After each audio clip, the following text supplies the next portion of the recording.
Hey, I'm Matt. This is Let's Talk Music. I'm here with the guys of Blackheart Saints. Fellas, if you don't mind, go ahead and introduce yourselves and what you do. My name is Josh Ross. I'm the singer. I'm Ian. I play the bass. I think that drink slowed him down a little bit. Hey, I'm Mark, guitar player. All right, He fellas. a long exit, long exit. He's a star, so you gotta. So, anyways, man, I've been reading your press release, and you guys are pretty damn big in Texas, man. Thanks, man. Well, everything's bigger in Texas. We can't help it. I'm guessing, man. I mean, really think back on that one. There's not too many people that in the capital of a state have a day named after them. April 12th, Blackheart Saints Day. That's right, man. We beat up the mayor for that. Stephen Adler. Stephen Adler, yeah. They weren't street friend rules, it was a fair match. Right. 4-on-1. That's always fair. Yeah. But Mark didn't come in with the chair, so Oh yeah. So no, I mean that's pretty awesome, man. I mean, April's a good month, anyways. That's my birthday, so I love me some April. Tell me about the new song "Human Ecstasy," man. That's a pretty good jam. And if you don't mind, I shit you not, when I started listening to it, I swear to God I was listening to Tesla. Nice, man. We love Tesla, man. Great inspiration for us as a rock and roll band.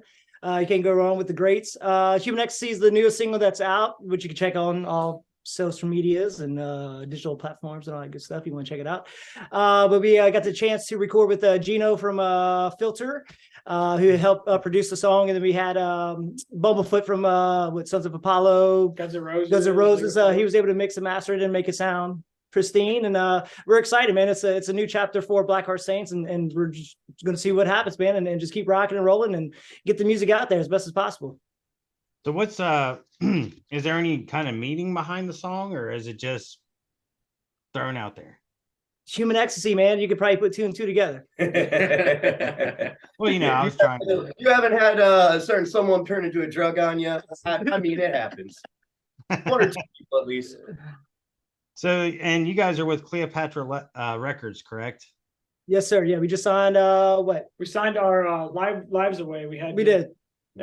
Blood, semen, sweat, whatever. Everything had to be Very, very elaborate contract. So whatever we can get $1 for. That's right. That's really how it goes. Part of it. They got a cool roster. Awesome. So also read that you guys have impressed Eddie Trunk on Octane.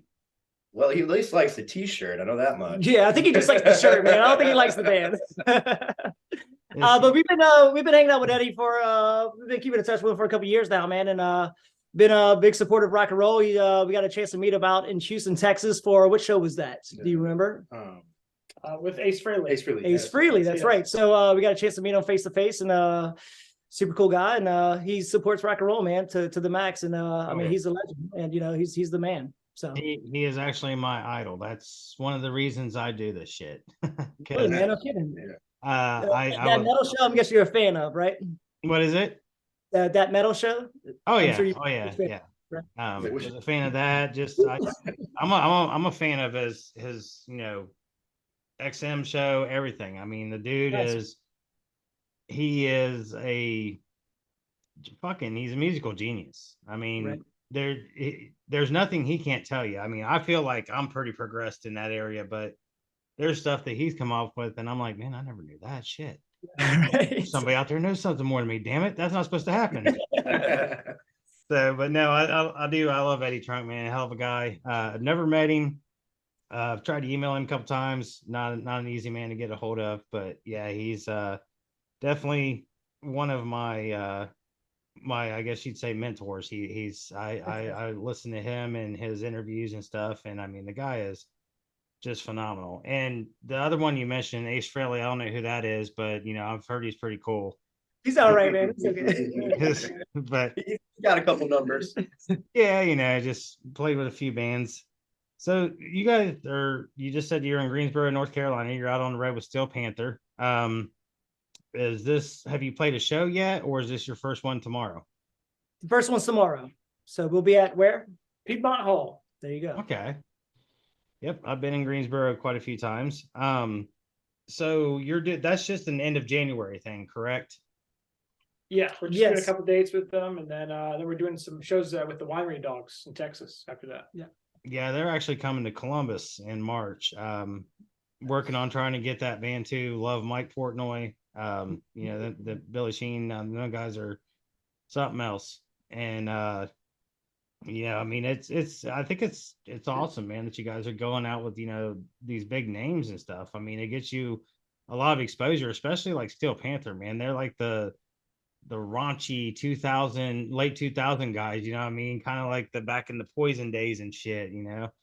So, Right. you know, that's really cool. And I mean, you guys have just got, I mean, you got a lot going on, man. And that's, I mean, how do y'all feel about that? I mean, is it going so fast paced that you're like, oh shit, you know, need to slow down? Or are you guys like, hell yeah, this is what we've been waiting, you know, we've been waiting for? Yeah, second one. We definitely been putting in some time, some sweat, blood, and tears into this whole thing, man.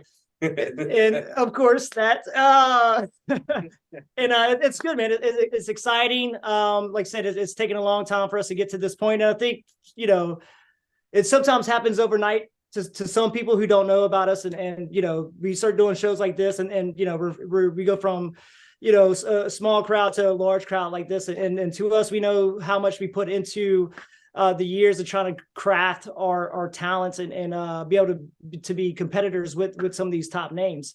And we're just fortunate, man. I mean, it's, you know, this is what we dreamed of. This is what we've been working so hard for, and we're just fortunate, for sure.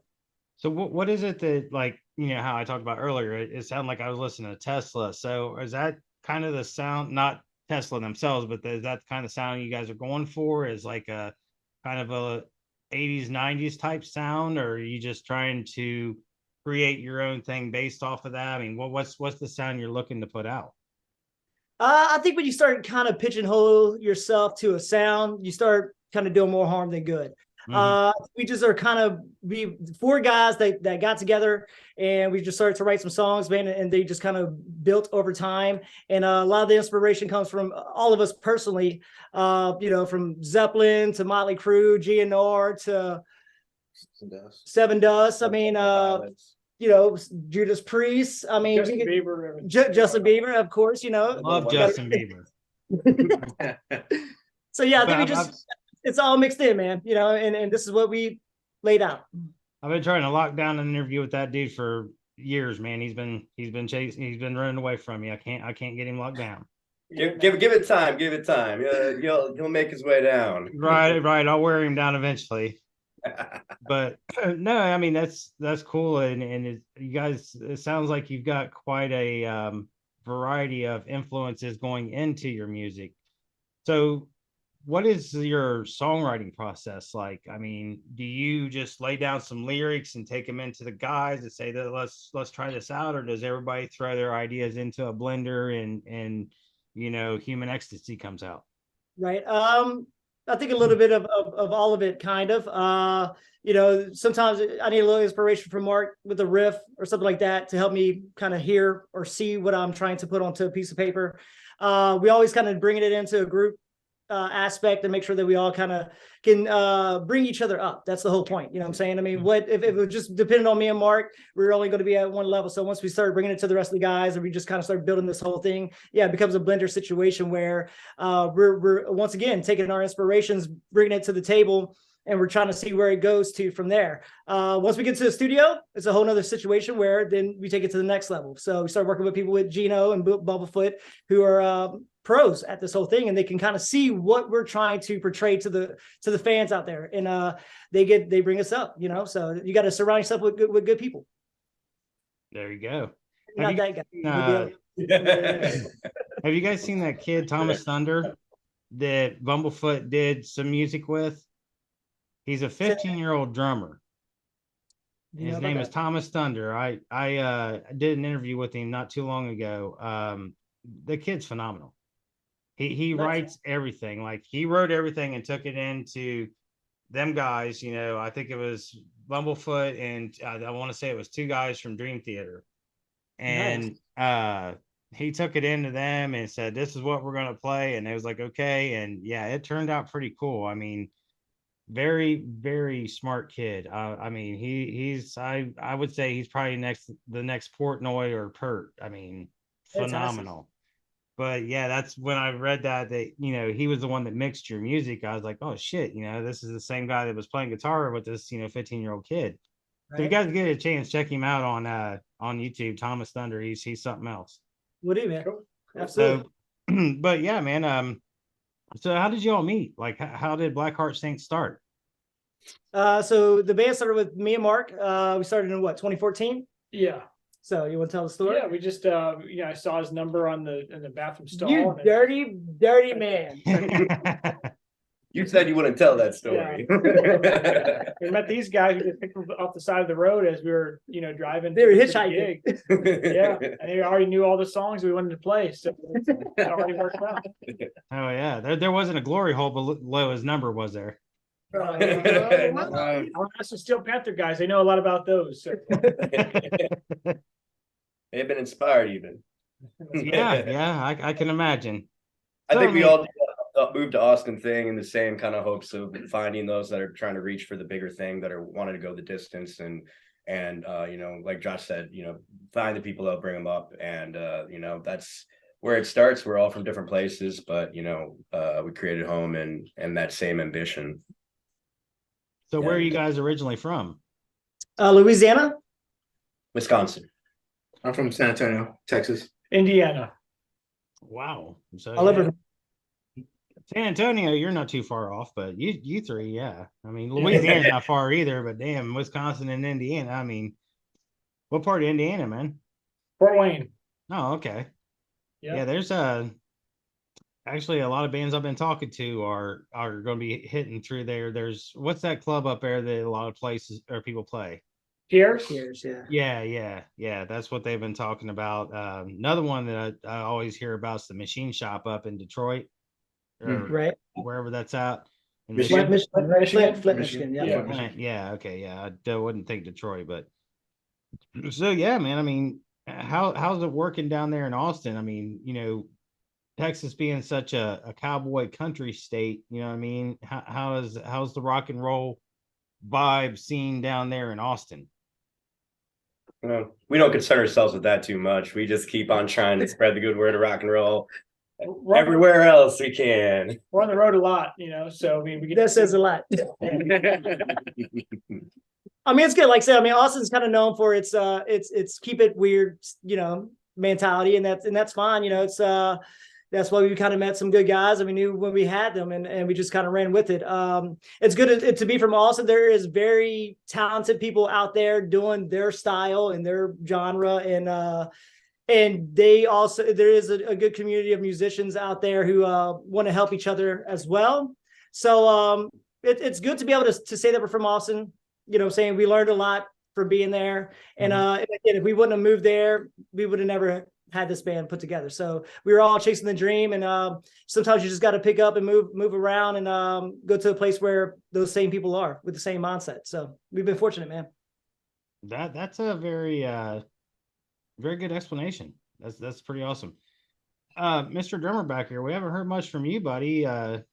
You that shy on stage? Nah, I'm just chilling. I'm just chilling. Chilling. They got good answers. Good answers, Steve. Put on the board, Steve. Yeah. He's still drunk from last night. That's what it is. Nothing wrong with that. His OnlyFans account. He can't. He's tired all the time. I got you. On the road though. So now some of the things the places that you've played and people you played with, I mean, like Sturgis and supporting like Slash and Miles Kennedy, Ace Frehley, Seven Dust, Pop Evil, Buck Cherry. What is it? Is it like do you kind of get starstruck at times when you're going out on stage with these guys or out on tour with these guys, or you just kind of, I mean, how do they act towards you? I think it's It really depends who is there. It's a base by base situation. Yeah.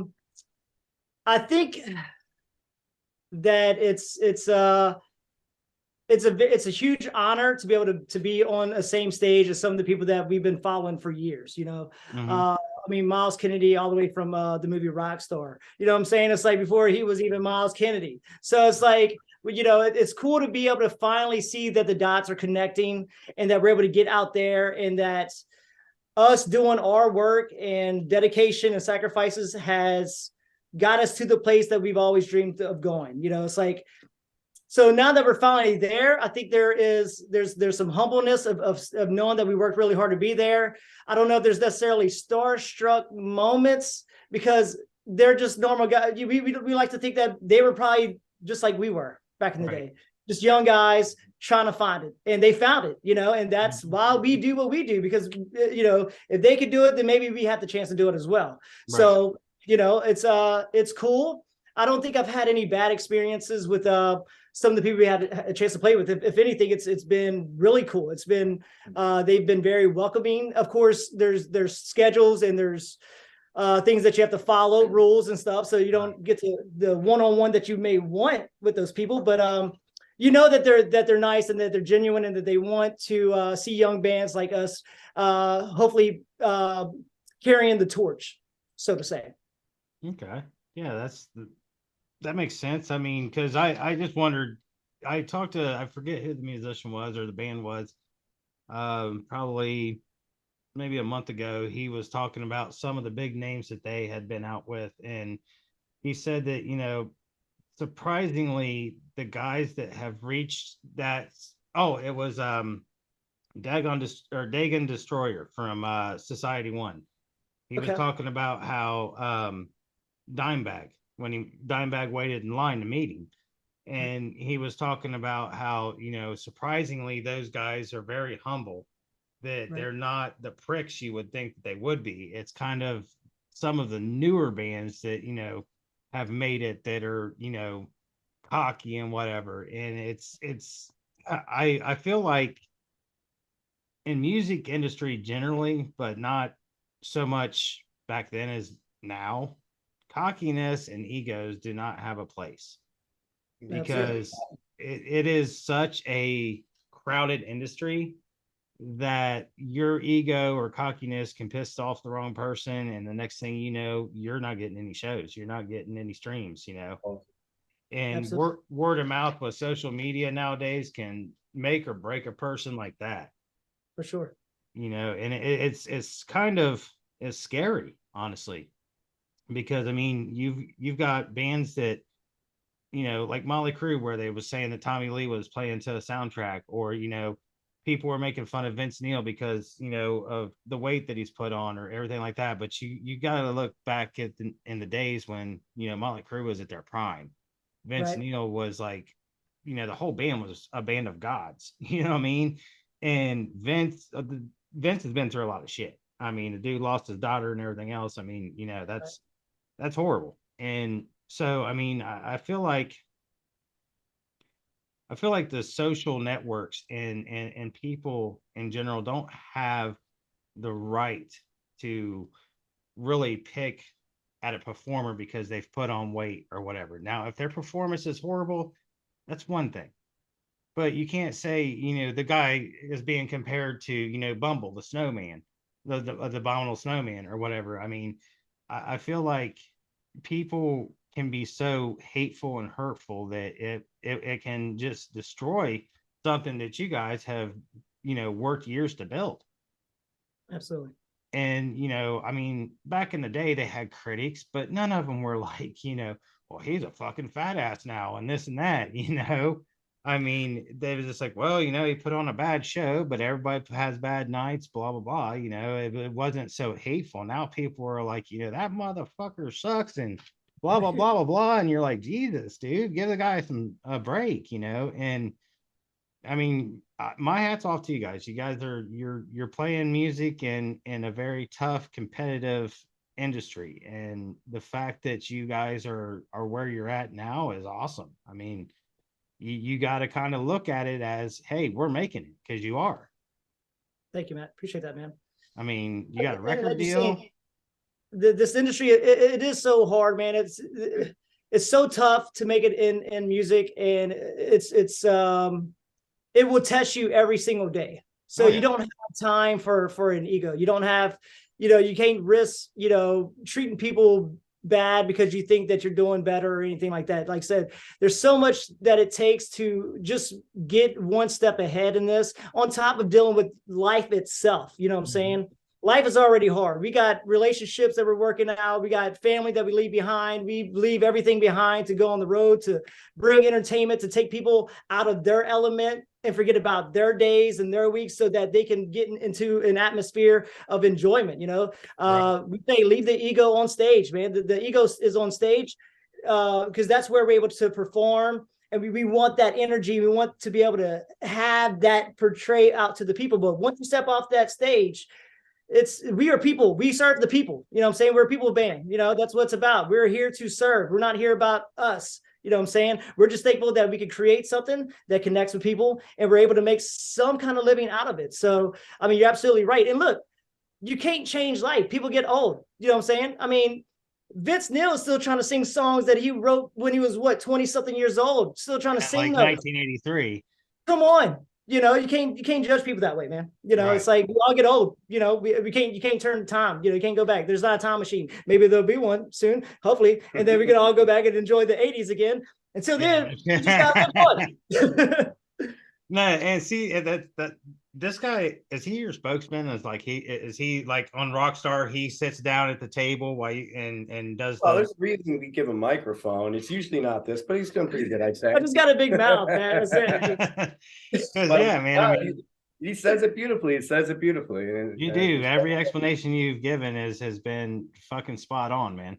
Well, and what you're saying too, with how hard it is, and what you're talking about with hearing about these egos being those that are kind of on their way up and not so big. I mean, you always get the saying of the smaller the potatoes, the bigger the beef.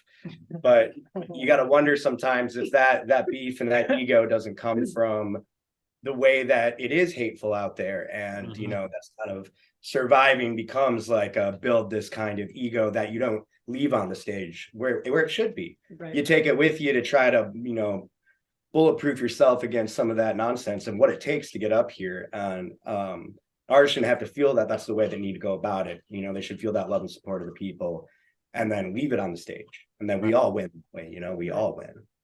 Well, and I mean, you guys got to look at it too, is you're four individuals, but you're out on the road together, so you're basically brothers. You're basically a family. You're doing you're eating, sleeping, staying in hotel rooms, everything together, and I get being out on the road and leaving your family behind. I was an over the road truck driver for 14 years. So, I know the sacrifice, going out 2-3 weeks at a time or whatever. And it's hard, but my drive was making a living for myself and my family. And as well as probably your drive, also, your love for music and what you do. I mean, it's still a job. It's, you're going out, you're getting paid to put on a performance, you're getting paid to set up, tear down your equipment, or if you have roadies or whatever. I mean, there's all this entailed in it. And I think a lot of people don't look at that as that what you guys do is a job. I think they look at it as, well, they're performers, they make all this money, they can do this, they can do that, and I just don't think they get it. I mean, maybe back in 80s 90s when MTV was around, and you're spending $200,000 to make a video, and you're going out and playing stadium tours and making a few $1 million off of it. It's not that way anymore. I mean, there's not album sales anymore. I know from talking to other musicians, you guys make pennies on the dollar when it comes to streaming. So your main fucking money is in merch and performances. Right. And, and I feel like, that was one of the downfalls of COVID. In 2021, everything shut down, 2020, whatever, it all shut down. And, you guys weren't able to get out there and do stuff. If you got a website that you sell merch on, maybe, you make a little money off of that. But, it's unfortunate now that, there are no more album sales. And I was I did an interview at 8:00 from 8 to 8:30 with a band. And we were talking kind of about the same thing of like, back in the day of tapes, loved cassette tapes, had stacks of, and vinyl's making a comeback. I've got a record player and some vinyl now. I hope that someday, within the near future, that will be a thing, is where you guys start pressing vinyl, you start pressing, or you start making cassette tapes, whatever, versus streaming, because there was such a income boost from that. Nobody cares about, oh well, they streamed 1 million streams, but when they said that this person has sold 1.5 million records worldwide, you're like, holy shit, Van Halen, whatever, you know what I mean? Yes, sir. Absolutely. So it's crazy how much it's changed, and man, I admire you guys for doing it, for getting out there and just making your way through such a tough industry. Thank you, man. Yeah, it's like we're definitely not doing the Deep Purple or Iron Maiden, where we're not buying 767 planes and walking around with black suitcases full of donut powder and Yeah. we're definitely in a van, and we're the last ones to get paid. It's like we're the last ones. So it's just the name of the game right now, man. It's with technology, it's been very fortunate because you're able to reach a wider audience with that, but also with that also allowed the competition to go so much more, where there's just so much information, there's so much music, there's so much to be discovered, and our attention spans are so quick because there's just so much to see. So you can't sit there and buy an album and want to listen to it from first song to the last song. It's just not there anymore, So you have the one song, and you hope that one song can keep gas in your tank, And that's what I think. I don't know if this is how you guys are doing it, but I know a lot of bands that I've talked to is what they're doing is they're putting out a single, and then 2 weeks to 4 weeks later they're releasing another one, and they're saying that again, with the attention spans, that 2 weeks is about it, maybe 3 weeks. So they put out that single, and they put it out there long enough for you to be like, okay, I'm done listening to this, and bam, they hit you with another one. Right. Is that how you guys are doing it also? We have definitely switched to that format. We've tried a few things over the years of how we want to release songs. I mean, again, going into everything's more expensive. Getting to the studio, recording, everything is just so much more. So and we're not. There's no real record deals out there like there used to be. So we're not getting signed. We're not going to the studio and being able to produce an album anymore. Right. So before then, we were having to do it as self-sufficient, rockers trying to just put music out. So we did the EPs. We tried to do things like that. And then we started to do some music videos attached to a single. And so we're just trying new things all over the place. And now we're just kind of getting to that format that, we think singles are the new thing, So we're going to drop the single, come out with a good production of music video, lyric video, whatever, to kind of keep things in front of people. How can you create as much content throughout the year, right? Without oversaturating your audience and burning them out, as well as trying to space. I don't think anyone knows the game anymore. The game has changed so much, so we're just trying to keep up. Yeah, it doesn't seem like there's any specific formula. Right. Well, no matter what the attention span in the digital media, at least we have the confidence to get that attention span when it comes to playing shows and doing these songs as they amount into one hell of a live show. And that's, I think, what we pride ourselves in the most. If you want to know about Black Heart Saints, get to a show. That's where you will see and feel what we're able to bring. That's where we shine. We want to see you. We want to perform for you. We want to feel that energy, because that's what it's about, man. Oh yeah. Yeah. And that's the best possible thing about a live show is not just seeing your musical heroes or whatever. It's the energy that bounces back and forth between you and the band, or the band and the audience. I've always said that, like, let's take for instance Live Aid, where Freddie Mercury's out there singing, and I mean the crowd's singing back to him. I mean, that's got to be an unimaginable feeling. Chills. Yeah. I mean, I'm getting goosebumps just talking about it. I mean, because that's I absolutely love music, man. Music is like I was just explaining to the other band. I said, you know, there's my mom, my wife, my kids, and then music. You know, it's helped me through a lot of times, and you know, that's another thing that we were talking about is, you know, the different feelings and experiences and stuff that music can invoke. You know, it's such a powerful form of expression, and Right. it doesn't matter if you guys are out there singing, you know, about fucking Oscar Mayer hot dogs, or if it's, you know, a heartfelt song that, you know, my girl just stomped on my heart or whatever. It's your expression, and it touches people, and that is something that not a lot of things in this world do. You know, I mean, you can watch a TV show that touches you. You can watch a movie that touches you. You can see, you know, a piece of art that touches you. But I feel like music, again, being such a saturated industry, that there's so many different artists out there and so many different ways that you know, they can touch you. Not an R. Kelly touching you, but you know, touching you in an emotional They give state. you 15 years of life. Right, right. So I mean, you know, that's just you guys.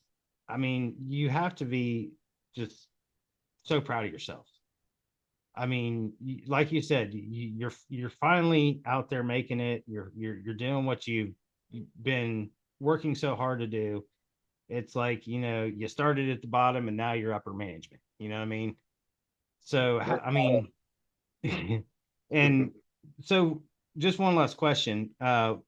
Cleopatra, how where do they come in with you guys? What are they, you know, are they or any kind of backing for you, or how does that work? So our manager has a relationship with Brian, who's the CEO, and he's worked with him in the past. So there was already that door open, and just kind of we led to that conversation. And yeah, we'll see how it goes. I mean, we're looking forward to seeing what the future holds with Cleopatra and seeing how Human Ecstasy does. And I think it's going to be hopefully a big hit. I mean, I think it's got all the right ingredients. We hope, you know, it's got the riffs, the lyrics, everything like that. And the team. And the team and the people behind it and the performers and the producers. So we're really proud of it. It does, and I wanted to comment you on the ending, towards the ending, the guitar part there. I really dug that. That kind of that took me back to my days, man.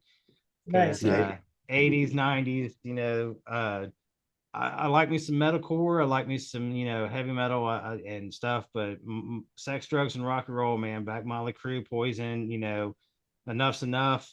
Getting bands like that, that was my shit. So Awesome, man. Nice. well, fellas, I really do appreciate you being on, and you guys have a great show tomorrow. Tell them boys in Steel Panther I said what's up. Let's talk music. I want to talk to them.